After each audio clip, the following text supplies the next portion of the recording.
I found a niche. And Don told me that he gave me a pair of gloves and a pair of Felco pruners, and he said, if you wear out the gloves, you have to buy your own. If you leave here for any reason, you have to leave the Felcos behind. I never left the Felcos behind. I still have them. They still work. So I did leave for like 9 years when my daughter was born, because daycare for 2 kids was more than I made. So, but then I moved, and then I came back, and then they said, why don't you start back here? So here I am. Now you're stuck with me forever. I think I signed a contract. Anyway, I wasn't always the bug person, but I've always had an interest in bugs. When I was a little kid, I always had jars of them in the closet. My mom loved it. She loved it better when they were in the jars and not all over the house. Anyway, there was kind of a point after I'd been working here for a number of years that I kind of had this little epiphany that made me realize I wanted to be more interested in bugs. Can you all hear me okay? Mm-hmm. Yes. Okay. So we are going to, just for the sake of argument, call them bugs today instead of insects, because bugs is easier to say, and it's also including like spiders, which are arachnids, and centipedes and millipedes, which are crustaceans. So we're going to include them all. We're not going to talk about slugs and snails just because they have their own class. I hope you don't mind that I have gum. It keeps me from coughing. Okay. So I want to start by saying every garden has bugs, and that's every outdoor garden. Indoor gardens shouldn't have bugs, but outdoor gardens should. And every garden needs to have bugs. So they're part of the whole ecosystem. If you think of your garden as an ecosystem, then, you know, you'll realize bugs are an important part of it. Now you find a spot. Thank you. The other thing about, the nice thing about having your whole garden be a nice ecosystem is ecosystems tend to achieve a balance over time. If you just leave things alone, it all balances out. The bugs that eat plants, the bugs that eat other bugs, it all kind of balances out in the end. We have a tendency not to just leave it alone, but, and there's times when you don't want to leave it alone. But it does change the population of bugs whenever you do something. So I just want to, one of the things is people tend to divide bugs into good bugs and bad bugs. So they say, oh, well, you know, I want the good bugs in my yard, and I just don't want the bad bugs in my yard. And so I don't like to divide them like that, but I do kind of like to talk about how they get in those classifications. I am going to make this an audience participation thing. So what would you guys consider to be good bugs in your garden? Ladybugs. Ladybugs. Why are ladybugs good? They eat aphids. Okay, so they're predators. They eat other bugs. Yeah. Any other good bugs in your garden? Bees. Bees. Bees are good because They pollinate. they pollinate. Okay, great. Any other good bugs? Any other good qualities of? I add composters to the list. A lot of people don't think about all the bugs that do the composting in their yard. Break down all the organic matter into nutrients for your plants. So composters are good bugs. Now what about bad bugs? What do you consider a bad bug? Aphid. Aphids. Why? Because they're evil. They're not inherently evil, actually. They eat plants. Everybody hates aphids because they eat plants. And because they multiply like aphids. I'd say like rabbits, but they're way faster than rabbits. And rabbits, you actually need a male and a female. Aphids, you only need a female. One aphid will populate the world with a lot of little clones of herself. Aphids are, however, on the bottom of the food chain, so everything eats aphids. So, but they're bad. Any other bugs that are bad? Any other? Grasshoppers. Grasshoppers, also because they eat plants. So other bugs that maybe not. So I consider things like, what about mosquitoes? You love mosquitoes? No, they eat me. No, they bite, yeah. Yeah, those guys are bad. There's nothing good about those. I don't like those. And I added a third category. I added destructive insects. So these are things like termites and carpenter ants that are slowly composting your house. Yeah. I mean, they're composters. They're great working on that stump out in the back field that has been out there for 6 years and you want it gone. Yeah, it's great. Let the termites eat it. Under the house, you don't really want them composting your whole house. So I kind of look at bugs as being both good and bad. The aphids, they're bad, but everything eats them. So they provide food for a lot of creatures. So in a way they're good. You just don't need them eating your plants. And pollinators, the bees are great. They make honey, well, honeybees do. They pollinate everything.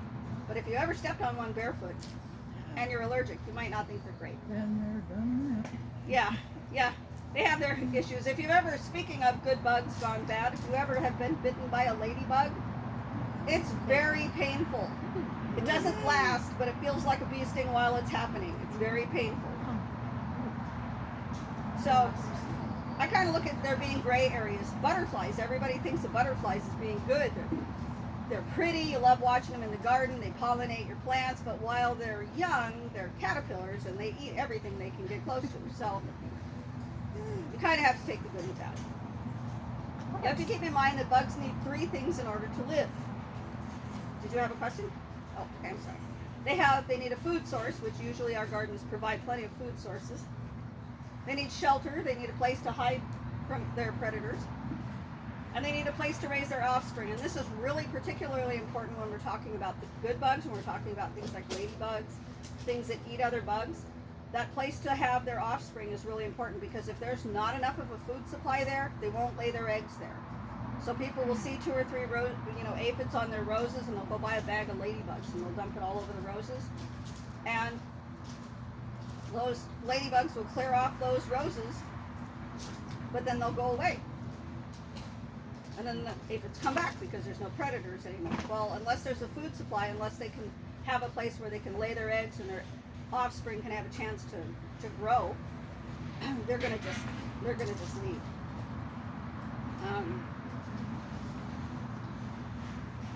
I've said before, and I'll add again, there's a balance. If you leave things alone, they tend to balance out. One of the things, and this is what got me started being the bug person here, and my perfect example of everything achieving a balance is when I had been working here a few years, we were living in a rental place and I knew I was going to move, so everything I owned lived in pots in the yard.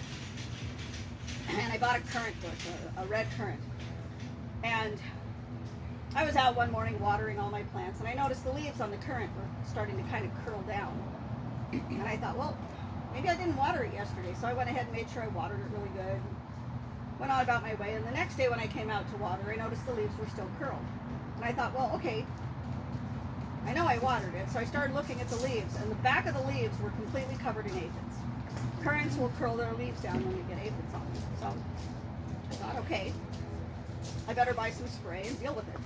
Well, I'm a lazy gardener, and I'm very forgetful. And I came to work, totally forgot about them. Went home, the next morning I'm out watering, I saw the currant, I'm like, oh, still got aphids, I gotta deal with this. And of course, I went to work the next day, or that day, and promptly forgot it again. About the 3rd day, and this plant is looking really bad. It's getting sticky, the leaves are all curling up, new growth looks bad. I went out there, and I'm watering, and I'm like, ugh, I will definitely get something today. And I got up to it to water it.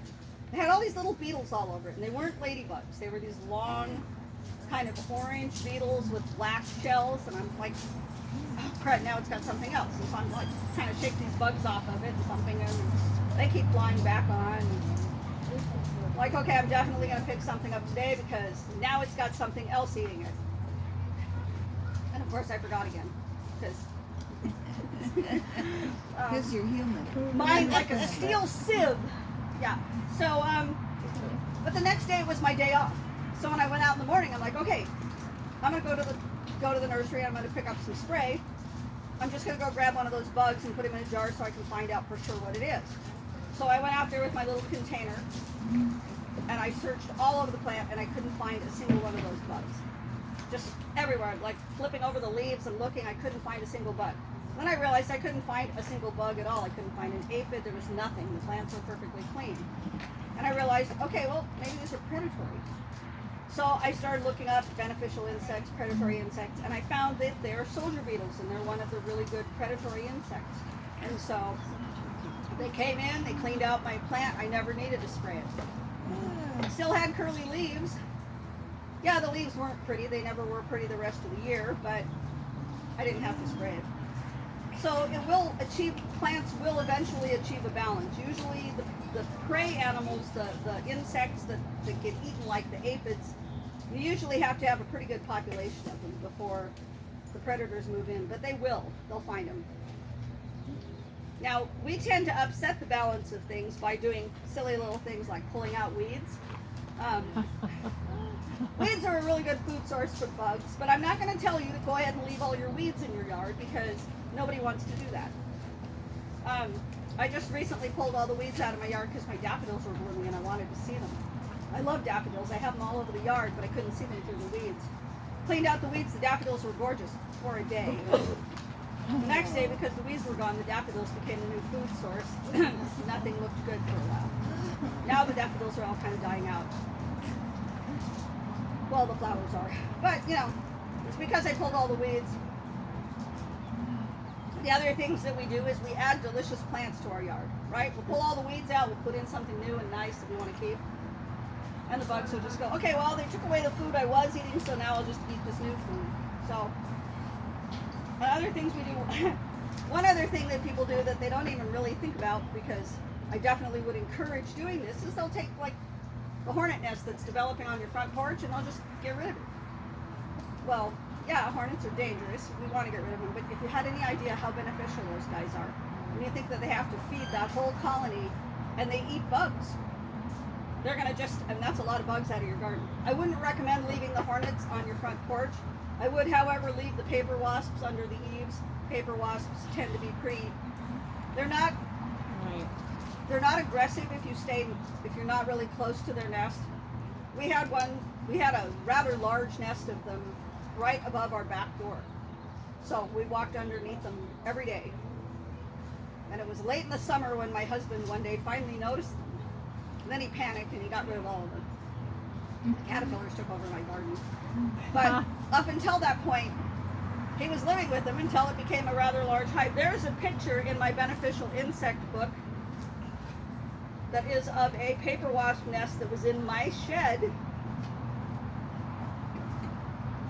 That's before the population got so big that there wasn't room on the hive for anymore and they were all over the wall. But that was right there. I could put my hand on it. I didn't, but I could. They lived in my shed until August. I did finally have to get rid of them because I opened my shed one hot day and they kind of came out and told me they didn't want me there. I kind of had promised my daughter that if they ever did that to us that they would go away. But anyway, when you do anything like that, when you change anything, it does throw the balance off. That's when you have to kind of keep an eye on what's going on. I pulled all of the weeds. I wasn't upset to find that all my daffodils were being eaten. I kind of expected it because now that's the only food source I left behind. It's not their favorite thing. But sometimes, you know, maybe you don't want your daffodils destroyed. Maybe you don't want your plants damaged by the bugs that you've now taken all their other food source away. So you have to do something to tip the balance back.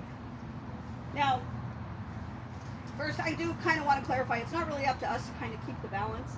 And if you plan on trying to be the one that's always keeping the balance in your garden, you're going to go crazy. Because anything you do that changes it, you know, it might sway it the other way. If you think, okay, well, I'm just going to get the aphids off of my honeysuckle. Sometimes there's also some beneficials on there, and you have to be careful and watch for those. So I always tell people, I'm not an ounce of prevention and a pound, you know, versus the pound of cure kind of person. I like to watch. I'm more of a, if it's not broken, don't fix it. You know, if you don't see a problem, if there's not a problem happening, don't go start dumping chemicals all over to keep the problem from happening. So, I have kind of a list of questions I tell people to ask themselves before they start deciding whether or not they have to treat something. So first off, if you find a bug in your yard and you're trying to figure out what to do about it, first ask yourself, what is the bug? Sometimes we find the bugs, sometimes we don't, sometimes we just see a plant that's looking bad.